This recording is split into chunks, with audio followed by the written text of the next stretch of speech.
Elmar bəy diabet xəstəsidir. Şəkəri şiddətli olub, çox irəliləyibdir. Görməsi zəif idi. Yəni bir gözü 10-15% görürdü, o birisi gözü 2 metrə görürdü. Və biz əməliyyat etdik. 70%-ə qədər yüksəldi görməsi.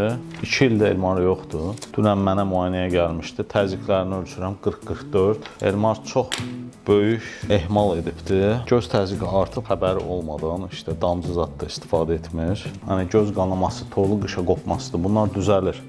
Elmarın sağ gözündə torlu qışa cərrahisi olmuşdu. Göz qanaması olmuşdu, torlu qışasında zərrər var idi, qopma var idi. Biz bunları düzəltmişdik.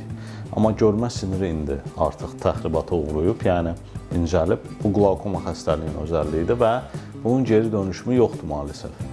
Ona görə pasientlər hamısı bilməlidir ki, kontrol önəmlidir. Hər şey yaxşı olsa da mütləq həkimə gəlmək lazımdır.